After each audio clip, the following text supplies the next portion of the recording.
मायके में तो गरीब थी ही, सोचा पति के यहाँ जाकर राज करूंगी, लेकिन लगता है यहाँ तो वहाँ से भी ज्यादा गरीबी के दिन देखने पड़ रहे हैं। इससे तो अच्छा मेरी शादी कालू नाई से ही हो जाती, तो वो भी मुझे पलकों पर बिठा कर रखता। हाँ नहीं तो क्या। चिंकी, कालू नाई ना हुआ कोई राजकुमार हो गया। मेरी इसमें अब क्या गलती है? ये बारिश है कि रुकने का नाम ही नहीं ले रही। न जाने कौन सी दुश्मनी निकाल रही है मुझ जैसे गरीब पक्षी से। और एक तुम हो जो सुबह से मुझे खरी खोटी सुनाई जा रही हो। जरा अपने गाल तो देखो, गुस्से में टमाटर की तरह लाल हो गए हैं। दादी जी, टमाटर की तो बात मत करो, पता है कितने महंगे हो गए हैं। मैं तो टमाटर की चटनी के लिए भी तरस गई हूँ। चिंकी, तुम ही बताओ, ऐसे मौसम में अब मैं क्या बेचूं? दादी जी, इसमें सोचने वाली क्या बात है, पकोड़े पकोड़े बेचो ना। लेकिन ये तो बताओ, पकोड़े बनाएगा कौन? अरे मैं बनाऊंगी पकोड़े और तुम बेचोगे।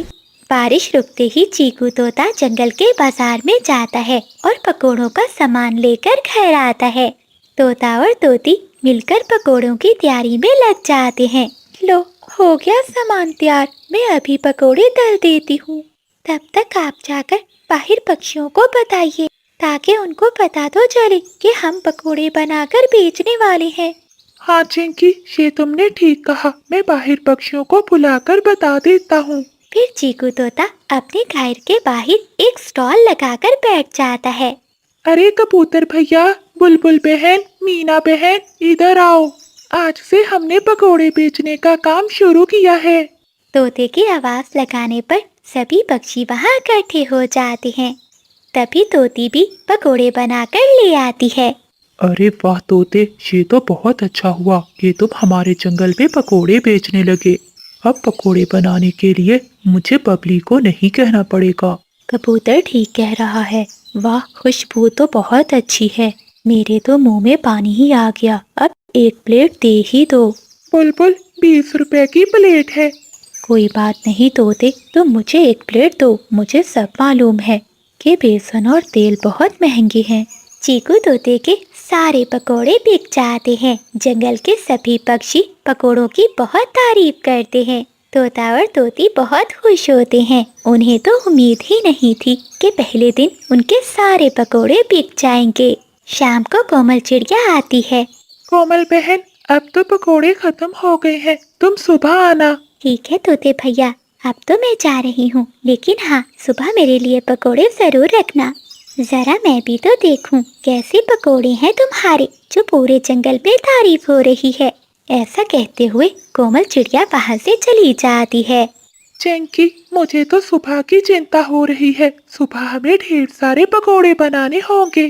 पति जी, आप चिंता मत करो, मैं सुबह होते ही ढेर सारे पकोड़े बना लूंगी।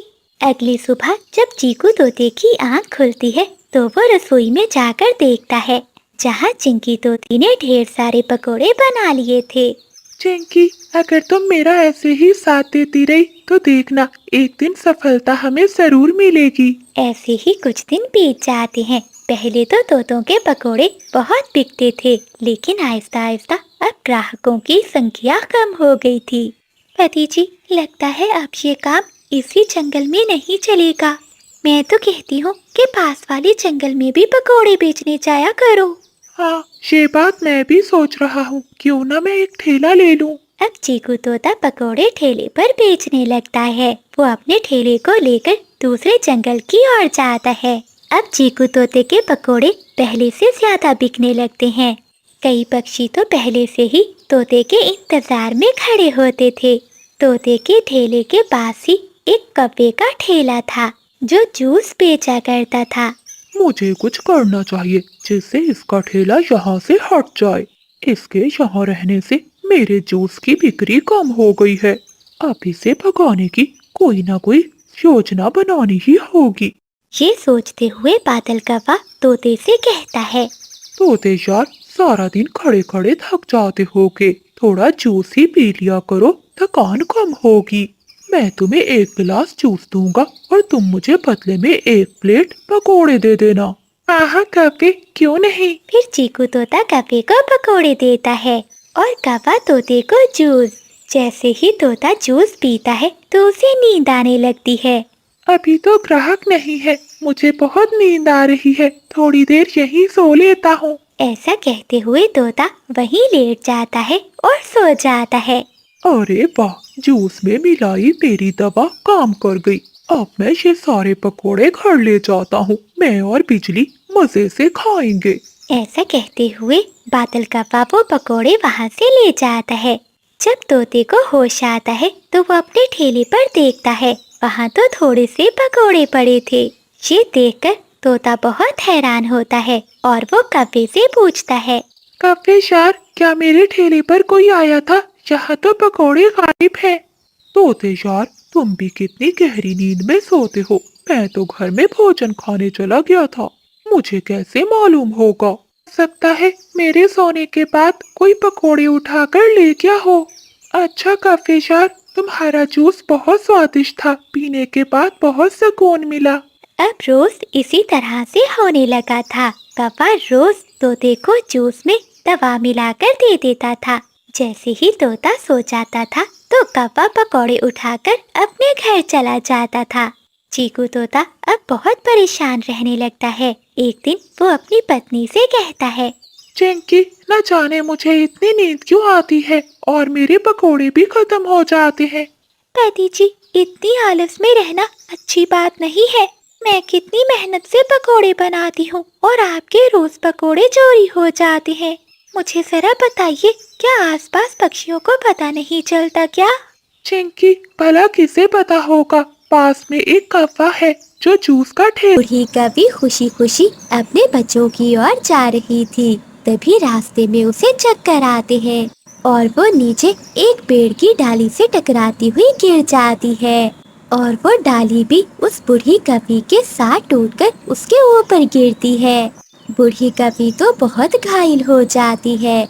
मानो चिड़िया वहीं से गुजर रही थी, वो देखकर तुरंत वहाँ आती है।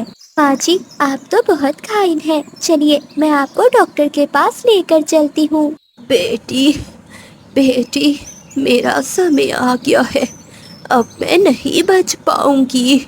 माँ जी, आपको कुछ नहीं होगा। बेटी, मेरी सांसें कम हो रही हैं, मेरी बात सुनो। क्या तुम मेरी ये बात मेरे बेटों तक पहुंचा दोगी? हाँ हाँ माँ जी, आप जो कहेंगी मैं जरूर उन्हें जाकर बताऊंगी। चिड़िया बेटी, मेरे दोनों बेटों को बता देना कि नदी के किनारे मैंने उनके लिए एक घर खरीदा है। मैं उन्हें बताने जा ही रही थी, लेकिन शायद मेरे नसीब में मरना ही लिखा है। ऐसा कहते हुए बूढ़ी कभी मर जाती है। माँ जी, उठिए माँ जी। दोनों कौवे अपनी माँ के मरने पर बहुत उदास थे। अगली सुबह हो जाती है। मानो चिड़िया बादल कौवे के पास जाती है। बादल भैया, मुझे आपसे जरूरी बात करनी है। आपकी माँ ने मरते समय मुझसे वादा किया था कि मैं ये बात आपको बताऊं। कौन सी बात चिड़िया? माँ ने कौन सी बात बताने को कहा था? माँ जी ने नदी के पास एक पेड़ पर आप दोनों भाइयों के लिए घर खरीदा है। वो तो आप दोनों भाइयों को सरप्राइज देना चाहती थी, लेकिन दुर्भाग्य से वो एक पेड़ से टकराकर मर गई। क्या सच में माँ ने हमारे लिए घर खरीदा है? हाँ बादल भैया, आप बड़े हो इसलिए मैंने आपको पहले बताया है। अभी मुझे आपके छोटे भाई भूरे कौवे को बताने भी जाना है।